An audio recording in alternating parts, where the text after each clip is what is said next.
নমস্কার বন্ধুরা, সবাই কেমন আছো? আশা করি সবাই ভালোই আছো। বড়দের জানাই আমার সশ্রদ্ধ প্রণাম, ছোটদের জন্য রইল অনেকটা আদর, ভালোবাসা আর আশীর্বাদ। চলে এলাম কাকলির ক্যানভাসের একটি নতুন পর্ব। বন্ধুরা, আমি দেখছি অনেকে তোমরা আমার ভিডিওগুলো শুনছো কিন্তু সাবস্ক্রাইব করছো না। তোমাদের কাছে একটাই অনুরোধ রইল, চ্যানেলটিকে সাবস্ক্রাইব করে আমার পরিবারের সঙ্গে যুক্ত হয়ে যাও। আজকের ঘটনাটা শেয়ার করেছে দুই ভাই বোন, শবনম আর শাহিদ। এবং তাদের যে ঘটনাটা খুবই একদম গায়ে কাঁটা দেওয়া একটা ভয়ঙ্কর ঘটনা। এই ঘটনাটা ওরা যখন বুঝতে পারলো যে ওদের সঙ্গে এই জিনিসটা হচ্ছে, তখন অনেকটা দেরি হয়ে গিয়েছিল এবং তার জন্য ওরা সারা জীবন নিজেদেরকে ক্ষমা করতে পারেনি। যদিও ওরা তখন খুব ছোট, বুঝতে পারে যে তার অতীত ঘটনাগুলো পরপর লিঙ্ক ছিল, কিন্তু ওরা ধরতেই পারেনি। তো ওদের ক্ষেত্রেও ঠিক সেই ঘটনাটি ঘটেছিল। ঘটনাটা এমন হয়েছিল যে বাক্সারা অঞ্চলে একটি পুরনো জায়গা ওরা কেনে, ওর আব্বা চাচা সবাই কেনে। তো কেনার পর ওদের আম্মি বলেছিল যে দেখো বাবা, তোমরা যাই করো তাই করো, শুনেছি ওই জায়গাটা এখনও উন্নত হয়নি, একটা জলের ব্যবস্থা ধারে পাশে আছে, দেখে তোমরা কিনো। কারণ আম্মি যেখানে থাকতো সেই জায়গাটায় কোনো জল ছিল না। আম্মিকে কোমরে কলসি নিয়ে, কলসি কাঁকে নিয়ে বলে সেই প্রচুর জল আনতে হতো দূর পুকুর থেকে। ওরা থাকতো একটু গ্রামের দিকে, তো সেখানে কোনো জলের ব্যবস্থা ছিল না বলে ওদের আম্মিকে সকাল থেকে রাত অবধি খালি ওই কাঁখে কলসি নিয়ে নিয়ে জল আনতে হতো। দুপুরবেলায় এরকম কাঠফাটা রোদ্দুরে মাথায় এরকম জল নিয়ে আসতে গিয়ে আম্মি পড়ে যায় এবং খুব শরীর খারাপ হয়ে গিয়েছিল। সেই জন্যে আম্মি বারবার বলে দিয়েছিল চাচাকে, আব্বাকে, যে যাতে তাড়াতাড়ি এমন একটা জায়গার খোঁজ করে যে জায়গাটায় অন্তত একটু জলের ব্যবস্থা আছে। তো বাক্সারের ওই অঞ্চলে ওরা যখন জমি খুঁজতে যায়, এবং সেই জমিটা খুঁজছিল কারণ ওদের পক্ষে অনেক টাকা দিয়ে প্রচুর দামের জমি শহরের অঞ্চলে কেনা সম্ভব ছিল না। ওরা সামান্য একটা জুতোর ব্যবসা করতো, তার জন্য ওদের বিশেষ আয় ছিল না।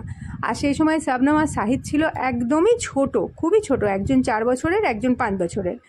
তো ওরা ওসব তখন বুঝতোই না। খালি দেখলো একদিন ওদের আব্বা, আম্মি আর চাচা সবাই মিলে বলল যে এই একটা ঘর, আমরা নতুন জায়গায় যাচ্ছি, নতুন জায়গায় একটা ছোট ঘর বানানো হয়েছে, সেখানে আমরা যাব। তো ওরা ওইটুকুনি শুনেছিল। তারপর শবনম বলছে যে দাদা আমাকে বলল, জানিস আমরা একটা নতুন জায়গায় যাচ্ছি, সেখানে আমাদের নতুন ঘর হয়েছে। খুব কমের মধ্যে জমিটা পেয়ে গিয়েছিল, আর সেই জমিতেই ছিল একটা কুয়ো। যে জমিটি বিক্রি করেছিল সে থাকবে বলে আগে একটি কুয়ো কেটে নিয়েছিল, কিন্তু কোনো কারণে হয়তো সে জমিটায় আর বাড়ি করবে না, সে নতুন বাড়ি হয়তো করে নিয়েছিল বা কোথাও তৈরি বাড়ি কিনে নিয়েছিল। যে কোনো কারণেই হোক, ওই জমিটা ও একদম জলের দ্বারে বিক্রি করে দিয়েছিল, যেটা এদের আম্মি, আব্বা, চাচা খোঁজ নিয়ে জানতে পেরে কিনে নিয়েছিল।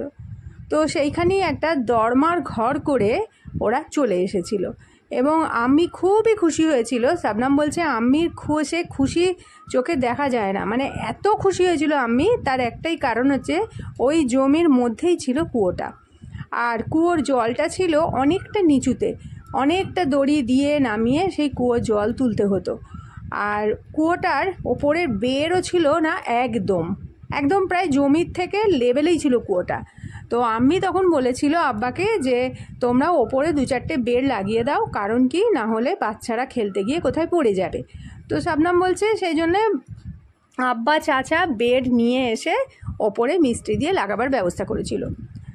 তখন শাহিদ বলেছে যে শাহিদ বলল শবনমকে এ করে যে তোর মনে আছে আব্বা যতবার মিস্ত্রি লাগিয়ে ওই কুয়োটার ওপরে বেড লাগাবার ব্যবস্থা করছিল, ততবার বেডটা ভেঙে পড়ে যাচ্ছিল ভেতরে, কোনো না কোনো উপায়ে ওখানে কিছুতেই বেডটা লাগাতে পারছিল না। তো তখন সেই নিয়ে ওদের মধ্যে খুব সমস্যার সৃষ্টি হলো যে এদিকে কুয়োটা একদম মাটির সঙ্গে লেভেল, এদিকে পড়ে যাওয়ার চান্সও তো থাকে। রাত বিরেতে ধরো কেউ যাতায়াত করতে গিয়ে হয়তো খেয়ালই রইল না, কুয়োর মধ্যে পড়ে গেল। আর কুয়োটা যথেষ্ট গভীর ছিল। শবনম বলছে ওই কুয়োটা এতটা গভীর ছিল যে জল নিচে 1 ফোঁটা দেখা যেত, কেন যাচ্ছিল না। তখন তো বললো যে ঠিক আছে, বেড় যদি লাগানো নাই যায় তাহলে ইট দিয়ে দিয়ে গেঁথে দাও সাইডটা, অন্তত সবাই যাতে বুঝতে পারে যে এই জায়গাটা কুয়ো আছে। তো সেই মতো ইট দিয়ে গেঁথে দেওয়া হলো, কিন্তু তাও 1-2 সাইডে ইট খসে পড়ে গেল ওই কুয়োর জলে। সেখানেও সমস্যা দেখা যাচ্ছিল, নিতেও কেউ পারবে না। তখন ঠিক হলো, ঠিক আছে যতটা ইট দেওয়া আছে ততটা থাক, যে তুলবে সে খুব সাবধানে তুলবে। এই পর্যন্ত ঠিক ছিল, দিনগুলো ভালোই যাচ্ছিল। আম্মিকে আরও কষ্ট করে জল বইতে হতো না। তো আব্বা আর চাচা সকালবেলায় বেরিয়ে যেত, তাদের জুতোর দোকান ছিল মার্কেটে, যার জন্য ওরা খুব সকালে বেরিয়ে যেত। শাবনাম আর সাহিদ তখন খুব ছোট, যেহেতু ওরা ঘরেই থাকতো, সামনে উঠোনে অনেকটা জায়গা ছিল, সেখানে খেলতো, আর ওদের আম্মি ঘরে রান্না করতো। তো শাবনাম বলছে ওরা সন্ধ্যের দিকে যখন পড়তে বসতো উঠোনটাতে, তখন শাবনাম প্রায় 1-2 দিন নয়, প্রায় দিন দেখতো যে একটা ছায়া মূর্তি ওই কুয়োর কাছে দাঁড়িয়ে আছে। তো শাবনাম তো খুব ছোট ছিল, ও ছুটতে ভয়ে চিৎকার করে ঘরে চলে যেত মায়ের কাছে, মানে আম্মির কাছে চলে যেত। তো আম্মিকে বলতে, আমি বলতো ও তুই চোখে ভুল দেখেছিস, অন্ধকার ওই জায়গাটা, ও কিছু না। এরম করে শাহিদও দেখলো 2 দিন যে একটা ছায়া মূর্তি ওই কুয়োর কাছে দাঁড়িয়ে আছে। শাহিদ আর শাবনাম বলছে ওই ছায়া মূর্তিটা কুয়োটার কাছে দাঁড়িয়ে ওদের দিকেই তাকিয়ে থাকতো। পরিষ্কার বোঝা যেত না, কিন্তু এটা বোঝা যেত যে সে ওদেরতেই দেখছে। আর ওরা যখন বলতো আম্মিকে, আম্মি কিছুতেই বিশ্বাস করতো না, আম্মি সমানেই বলতো তোরা কী সব দেখছিস।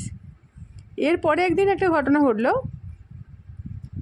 রাত্রির বেলা, তখন অনেক রাত্রির হবে, আর ওই বাক্সারা অঞ্চলে খুব কম, মানে খুব টাইমটা তখন হয়তো 8টা-9টার মধ্যে পুরো জায়গাটা নিস্তব্ধ হয়ে যেত, সবাই ঘুমিয়ে পড়তো। ওখানে কেউ জাগতোই না, শুয়ে পড়েছে, কারণ ওদের আমি বললো তোরা রাত জাগিস না, শুয়ে পড়। আসলে পরিবেশটাই তো ওরকম ছিল, আশেপাশের বাড়ির সবাই ঘুমিয়ে পড়তো।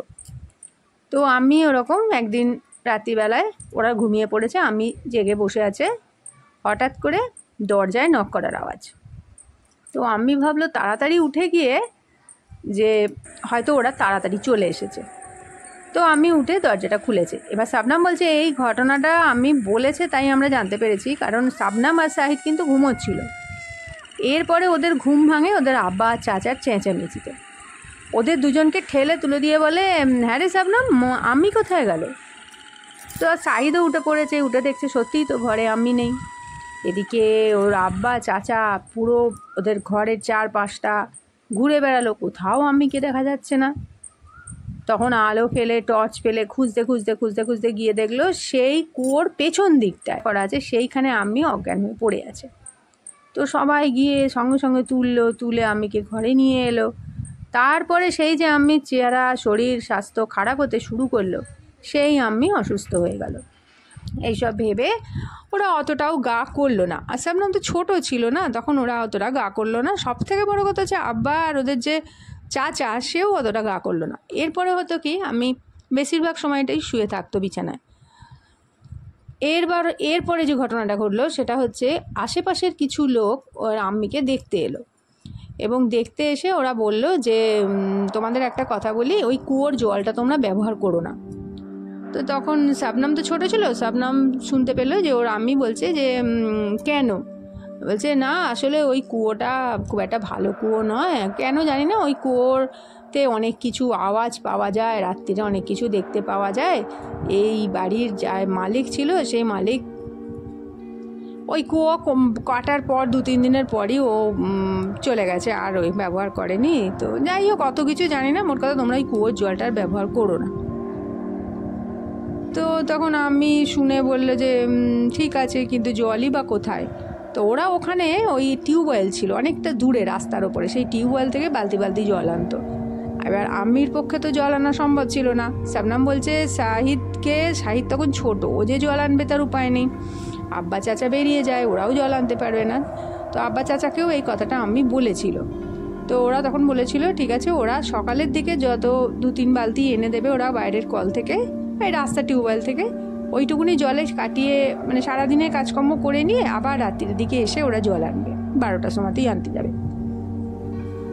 এইবার হচ্ছে কি, সেদিনকে নাকি প্রচণ্ড বৃষ্টি পড়ছিল। এবার বৃষ্টি পড়ার পর ওদের আব্বা চাচা এসে দেখলো যে ঘরে 1 ফোঁটাও জল নেই, উপরন্তু চারপাশে জল থই থই করছে। তো তখন ওরা বললো যে তাহলে এক কাজ করি, বৃষ্টির জলে তো নিশ্চয়ই কুয়োর জলটা অনেকটা উঠে গেছে, এখান থেকেই আজকের মতো ভরে নিই। এইবার হয়েছে কি, ওরা বালতি নিয়ে কুয়োর মধ্যে বালতিটা ফেলেছে। ফেলার পরেই দেখছে বালতিটা নিচে আটকে যাচ্ছে, ঘুরপাক খেয়ে আটকে যাচ্ছে। তো কি হয়েছে বুঝতে পারছে না, অন্ধকারে আলো আনতে বলেছে, আলো টালো এনে যখন ওরা তুলেছে বালতিটা, দেখছে জলের রঙটা টকটকে লাল। আর ওরা তো আব্বা, শাবনাম বলছে, আব্বা ভয়ে চিৎকার করে উঠে বলছে খুন বেরোচ্ছে তো পানি দিয়ে দিয়ে। তখন সাজিদ বলছে ওই খুনের মানে লাল রঙের যে একটা রক্ত, সেই রক্তটা শুধু আব্বাই দেখতে পাচ্ছে, কিন্তু দেখতে পাচ্ছে না, চাচা দেখতে পাচ্ছে না। তো আব্বা তো চলে এসছে, ওই জল তুলবে না বলে চলে এসছে। এবার আমির শরীরটা সেদিন আরও খারাপ হয়েছে। আমির এত শরীর খারাপ হয়ে গেছে যে আমি আর বিছানা থেকে উঠতে পারছে না। এইবার তারপরে হয়েছে কি, পরের দিন ডাক্তারখানায় নিয়ে যাবে, কিন্তু তুমুল বৃষ্টি, প্রচুর জল জমে আছে। এবার সেদিনকে হয়েছে কি, পাশের একজনদের বাড়ি একটা মানে যারা থাকতো তারা এসে বলে গেল যে এই জলে তো রান্না করা সম্ভব নয়, কারণ ওদের ঘরেও জল ঢুকে গিয়েছিলো। শাবনাম বলছে প্রচুর জলে জল ঢুকে গেছে ঘরে। এদিকে আমি অসুস্থ।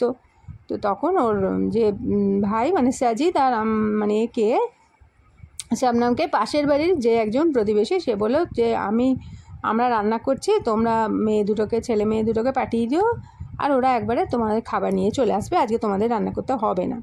তো সেই মতো শাবনাম আর সাজিদ খাবার খেতে গেছে, একবার আসার সময় মায়ের খাবারটা নিয়েও চলে আসবে, মানে আম্মির খাবারটা নিয়ে। তো খেতে গেছে, যখন খেতে গিয়ে হঠাৎ করে ওরা আম্মির চিৎকার শুনতে পেয়েছে। ওরা ছুটতে ছুটতে ঘরে এসে দেখছে আম্মি বিছানা থেকে মাটিতে পড়ে আছে, আর আম্মির চোখ দুটো যেন ঠেলে বেরিয়ে আসছে, আর জিভ বার করে মুখ খুলে কিছু যেন বলার চেষ্টা করছে, হাত দিয়ে দিয়ে আঙুল দিয়ে দিয়ে দেখাচ্ছে ওই দরজা দিয়ে। তখন তাড়াতাড়ি তখন সাজিদ বলছে আমরা কখনো মাকে টেনে তুলতে পারি। ওরাও চিৎকার করে প্রতিবেশীকে ডেকেছে। প্রতিবেশী ছুটে এসছে, এসে আম্মিকে তুলেছে। তো আমি গড় গড় গড় গড় করতে করতে বলছে যে ওই যে কুয়োর থেকে কেউ একজন ওখান থেকে উঠে এসেছে, এসে ওর গলা টিপে ধরেছে। এবার তো এই কথাটা যখন ইশারায় বোঝাচ্ছে, তখন এর পাড়া প্রতিবেশী তো বললো যে বলেই ছিলাম। আর তখন সাজিদ আর শাবনাম তো খুব ছোট, ওরা এইসবের অর্থ কিছুই বুঝছে না। তো পাড়া প্রতিবেশী তখন ওর আব্বাকে আর চাচাকে যখন রাত্রিরে এলো, বললো যে দাদা আপনাদের একটা কথা বলি, আপনারা একটা কবিরাজের সঙ্গে কথা বলুন, এবং কথা বলে কবিরাজকে ডেকে আনান এখানে। আমাদের মনে হচ্ছে যে ভাবির কিছু একটা গণ্ডগোল হয়েছে, কিছু একটা দৃষ্টি পড়েছে বা কিরম কিছু, স্বাভাবিক ব্যাপার এটা নয়। তো তখন আব্বা চাচা তখন বলল যে আমরা বিশ্বাস করি না, অসুখ করেছে, ডাক্তার দেখাবো বলে আব্বা চাচা তো কথা পাত্তাই দিল না। এবার দিন পর দিন যত দিন যেতে গেল আমি শরীর খারাপ হতে লাগলো, এবং রাত্রিরে আতঙ্কে উঠে পড়তো, চিৎকার করতো। আর তারপর থেকে ওই কুয়োর জলে একটা আওয়াজ হতো, জলের মধ্যে ছলাৎ ছলাৎ করে আওয়াজ হচ্ছে, কেউ যেন জলের মধ্যে পড়ছে, নাচছে, মানে জলের মধ্যে অস্বাভাবিক একটা আওয়াজ হতো। আর তার সঙ্গে জলের ভেতর থেকে একটা কথার আওয়াজও পাওয়া যেত, যেন কথার আওয়াজ।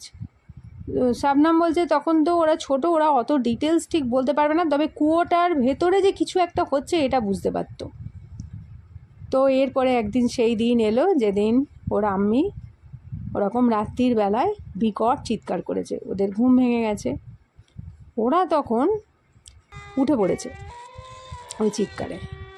আব্বা চাচা দালানে শুতো, ওরা উঠেছে, কিন্তু উঠে আস্তে আস্তে শাবনাম দেখছে ওদের যে কুয়োর ধারে যে জানলাটা ছিল, সেই জানলার থেকে একটা লম্বা হাত এসে আম্মির গলাটা চেপে ধরেছে, এবং সেখানে একটা কেউ দাঁড়িয়ে আছে, ছায়ামূর্তি। তো শাবনাম বলছে ও এত ভয় পেয়ে গেছে, শাবনাম আর সাজিদ ও মাকে দেখা ছেড়ে দিয়ে পালিয়ে গেছে, একদম ঘর থেকে বেরিয়ে সোজা যেখানে আব্বারা শুয়েছিল। এবার ওদের আব্বা আর চাচা উঠে পড়েছে, উঠে বেড়ে ঘরে এসেছে। এসে সেদিন দেখলো যে ওর মাম্মির গলাটা টিপে গলায় সে দাগ পড়ে গেছে, মানে গলা থেকে চি চি করে আওয়াজ হচ্ছে, আর জিভ বেরিয়ে গেছে। এইবার তারপরে আম্মি তো শেষ হয়ে গেল, আম্মির তো আর কিছু করার নেই। তখন ওই খানেই তাকে মানে তার যা যা ওদের করার সেই দেয়া হলো, দাফন করা হলো, সব করা হলো। এরপরে ওদের আব্বা চাচা একজন কবিরাজের সঙ্গে কথা বলতে গেল। শাবনাম আর সাজিদের এখানেই আপত্তি যে কবিরাজের সঙ্গে যখন আগে কথা বললো তারা বললো না, এখন আর কথা বলতে গিয়ে কি হবে। কিন্তু ওরা তবু গেল, গিয়ে কবিরাজকে আনলো। কবিরাজ বাড়িতে এসে বলল ওই কুয়োতেই আছে কোনো ভয়ঙ্কর প্রেতাত্মা, আর সেই প্রেতাত্মা যে কী করে এসেছে, কোথা থেকে এসেছে সেটা ওরা বলতে পারবে না, কিন্তু আছে। এবং কোনো মানুষকে অপঘাতে মারার পর তার হাড় ওতে পোতা আছে ওই কুয়োতে। তার জন্য তার আত্মা ওখানেই আটকে আছে এবং সে মুক্তি চায়। এই ঘটনার পর আব্বা চাচা মানে ওদেরকে নিয়ে একদম ওই জায়গা ছেড়ে অন্য জায়গায় ভাড়া চলে গেল।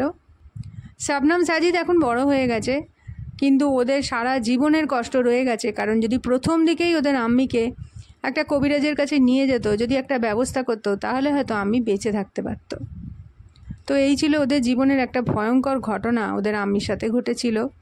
পরে পরে ওরা যখন বড় হয়েছে, আরও খোঁজ খবর করেছে, আরও জানতে পেরেছে, তখন জানতে পেরেছিল ওই কুয়োর তলায় একটা হাড় পোতা আছে। কারণ পরবর্তীকালে ওরা খোঁজ রাখতো, ওরা অনেক দূরে থাকতো, কিন্তু তবুও খোঁজ রাখতো যে ওই জমি, ওদের সেই জমি যেখানে ওদের আম্মির স্মৃতি আছে, সেটা অন্য কেউ এসেছে, অন্য কেউ হয়তো থাকতো। এবং ওই যে কুয়োটাও আস্তে আস্তে বোঝাবার ব্যবস্থা করার পরও অনেক করে সেই কুয়োর করে অনেক লোক ওর ভেতরে পড়ে গেছে যারা পরিষ্কার করতে নেমেছিল।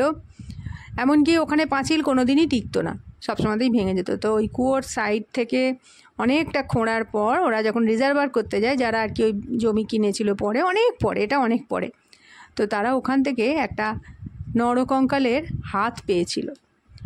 এবং সেই হাতটা কোনো মেয়ের হাত। কী করে সেই মেয়ে নিচে গিয়েছিল, কী করেই বা কী হয়েছিল, তা কেউ জানে না। তো এই ছিল শবনম সাজিদের একটা ভয়ঙ্কর অভিজ্ঞতা। তো বন্ধুরা, ঘটনা ভালো লাগলে একটা লাইক করে দিও, শেয়ার করো, আর কমেন্ট করতে কিন্তু ভুলো না, অবশ্যই কমেন্ট করো। আর পরবর্তী ভিডিওতে আবার চলে আসছি। ততক্ষণের জন্য সবাই সুস্থ থাকো, ভালো থাকো, আনন্দে থাকো, কাকলির ক্যানভাসের সাথে থাকো। নমস্কার, ধন্যবাদ। আর বন্ধুরা, কাকলির ক্যানভাসের সাথে সাথে জিও উইথ কেবি চ্যানেলটাকেও তোমরা দেখতে পারো। ওটা আমার একটা নতুন চ্যানেল, এবং সেই চ্যানেলেও আমি তোমাদের সঙ্গে অনেকটা সময় কাটাই। তো আজকের মতো এই পর্যন্ত, পরের দিন আবার চলে আসছি। আমার সমস্ত ভিউয়ার্সদের জানাই অন্তর থেকে অজস্র ধন্যবাদ। এবারে বলবো তাদের কথা যারা আমাকে আগের পর্বে কমেন্ট করেছো। তারা হলেন মায়া সরকার এবং গীতা গোস্বাম। তোমাদের অন্তর থেকে অজস্র ধন্যবাদ এবং ভালোবাসা জানাই।